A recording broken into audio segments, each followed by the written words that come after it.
Nous allons maintenant étudier les nappes rouleau papier. Ces nappes rouleau papier sont teintées dans la masse et déperlant. Vous trouvez ici les logos explicatifs.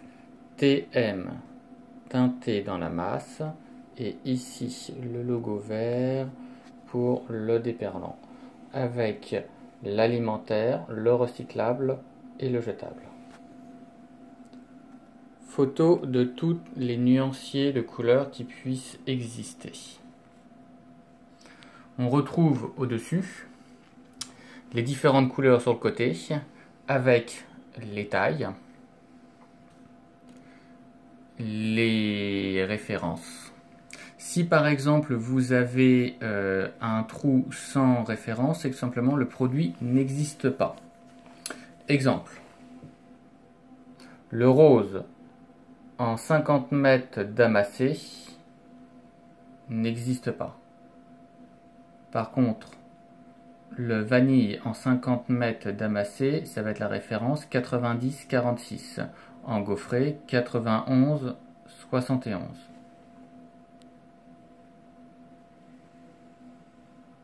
En bas, on va retrouver les peints, or, argent et cuivré. Ceux-là ne sont pas teintés dans la masse, ils sont peints sur le dessus. Donc ils auront une face or, argent ou cuivre, et l'autre côté sera blanc et la tranche sera blanche. Voici ici le petit livre avec les échantillons. La première page, on va retrouver le même principe, c'est-à-dire les couleurs avec les tailles en 6 mètres, 25 mètres, 50 mètres et les références qui suivent. Et après, on va retrouver les nappes, les différentes nappes papier. Alors, qu'est-ce qu'un teinté dans la masse? Un teinté dans la masse, c'est une feuille qui a une couleur sur le recto, la même couleur sur le verso et une tranche de la même couleur. Le produit est donc bien teinté dans la masse. Si je prends une couleur un petit peu plus vive, un petit peu plus forte, vous voyez, il n'y a pas de liseré blanc au niveau du papier quand on le met sur la tranche. Et les deux faces sont exactement de la même couleur. Maintenant, le produit est déperlant. Alors, qu'est-ce qu'un produit déperlant? Un produit déperlant, c'est un produit où l'eau ne traverse pas le papier. On va faire un test.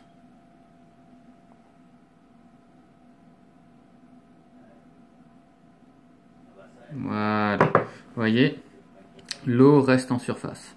Et si j'étale avec le doigt, ça ne change rien. Le produit ne bouge pas. L'eau ne coule pas. Maintenant, on va essuyer le papier.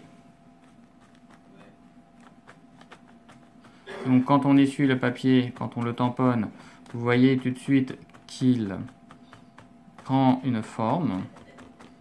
Il se fripe un petit peu. Et ça, c'est normal.